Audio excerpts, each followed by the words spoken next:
김민하 기자 어서 오세요. 안녕하세요. 먼저 재난방송 있죠? 2020년 3월 24일 우리나라 전 지역에 코로나19 감염 확진 환자가 늘어나고 있어 확산 방지를 위해 자가격리자는 다음과 같은 생활수칙을 반드시 준수해 주시기 바랍니다. 첫째, 감염병 전파 방지를 위해 격리 장소 외 외출은 금지해 주시고요. 둘째, 독립된 공간에서 혼자 생활해야 됩니다. 셋째, 진료 등의 외출이 불가피할 경우 반드시 관할보건소에 먼저 연락을 해야 되고요. 넷째, 가족 또는 동거인과 대화 등의 접촉을 하지 말아야 됩니다. 다섯 번째로 개인 물품 사용 및 건강수칙을 지켜야 되는데요. 참고로 격리 장소 무단 이탈, 격리 거부 등의 위반 사항이 발생하면 관련법에 따라서 300만 원 이하의 벌금이 부과될 수 있습니다. 이상 중앙재난안전대책본부에서 알려드렸습니다. 네. 자, 오늘 고공비행 첫 번째 뉴스는 오늘 나온 대책 중에 이제 금융안전 관련 대책에 대해서 말씀드리겠습니다. 좀 설명해 주세요.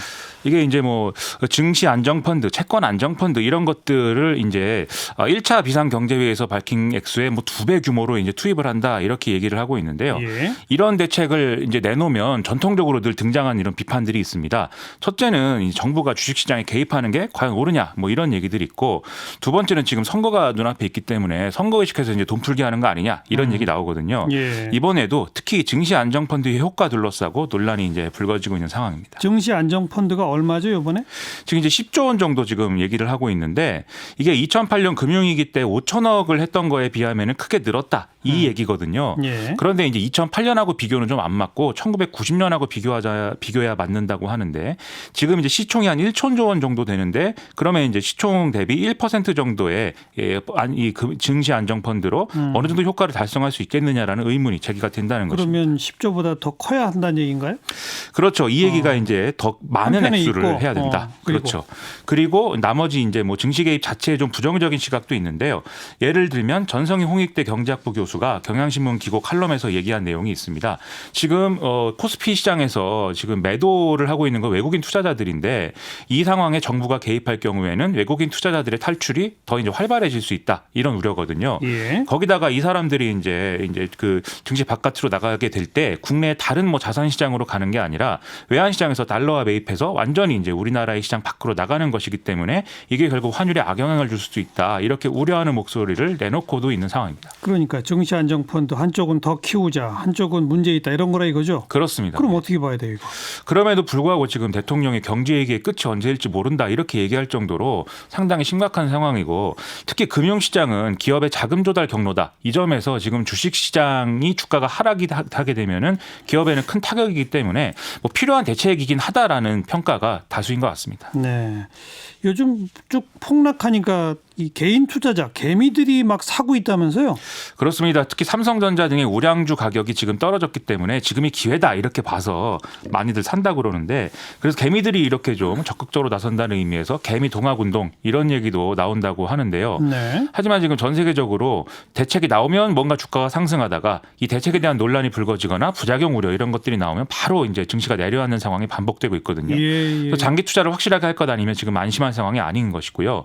이게 이제 주가가 떨어지면 이 사람들 여론이 안 좋아진다 이 점이 걱정일 수는 있겠지만, 오늘 나온 대책은 이런 우려보다는 좀 기업에 대한 대책이다 이렇게 평가를 해야 될 것 그렇죠. 같습니다. 대기업한테는 도움되는 대책 아닌가요? 그렇죠. 지금 이제 경제 위기가 심각해질 경우에 지금 대기업은 상대적으로 좀 여유가 있다 이렇게 볼 수도 있겠지만, 사실 지금 금융시장에서 자금 조달하는 규모 자체는 대기업이 크지 않습니까? 그래서 이번에 대기업에 대한 대책도 일부 포함되어 있다 이렇게 볼 수가 있겠는데, 예. 하지만 그럼에도 경제 위기로 가장 먼저 타격을 받는 것은 노동자들이다라는 그럼요. 지적이 있어서 여기에 대책도 필요하다라고 얘기를 하고 벌써 있습니다. 해고가 막 시작됐죠.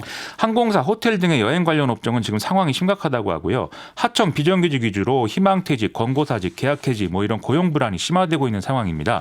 그리고 이게 해고가 아니더라도 강제로 연차를 쓰게 한다든지 무급휴직을 강요한다든지 지금 온갖 일들이 벌어지고 있어서, 예를 들어 실사를 나간다거나 이러면 정말 기상천외한 일들이 지금 많이 있다 이걸 파악할 수가 있을 겁니다. 기상천외 어떤 일이요?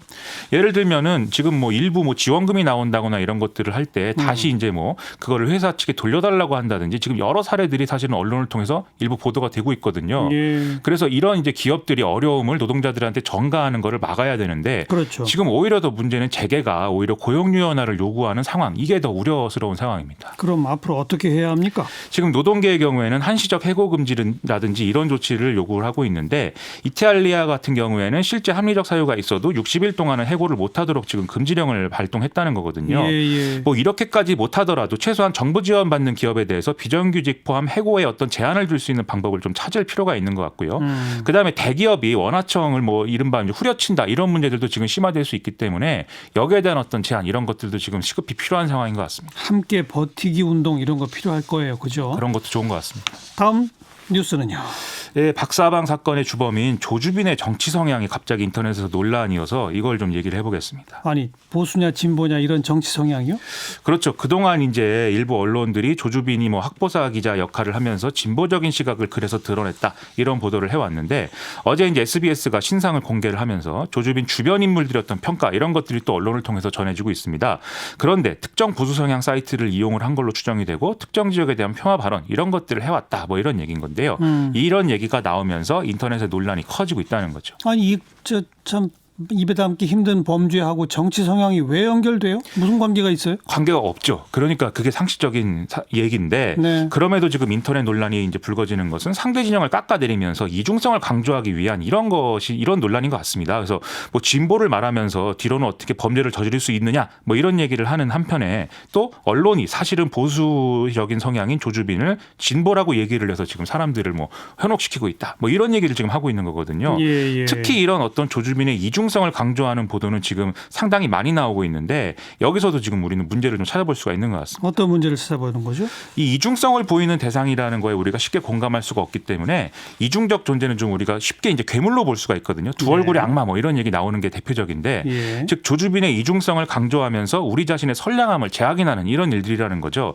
하지만 이번 사건은 악마의 문제도 있지만 사실은 우리 자신이 갖고 있는 어떤 보편성의 문제도 있거든요. 예를 들면 일부 몰지각한 남성들의 여성을 성적 대상으로 보는 시각 그리고 이에 기반한 인터넷 문화 이게 문제고 그래서 그렇죠. 조주빈 처벌하자는 거 아니겠습니까? 예. 이 점을 우리가 돌아봐야지 이렇게 어떤 괴물로만 묘사하는 그런 언론 보도 이런 것들은 좀 방향을 달리하는 게 좋을 것 같습니다. 두 가지가 명확한 거예요. 이권과 정치 성향 무관하다. 그렇습니다. 이걸로 서로 정치적 공방 펼치려는 자들이야말로 미개한 자들이다. 그거 아니겠어요?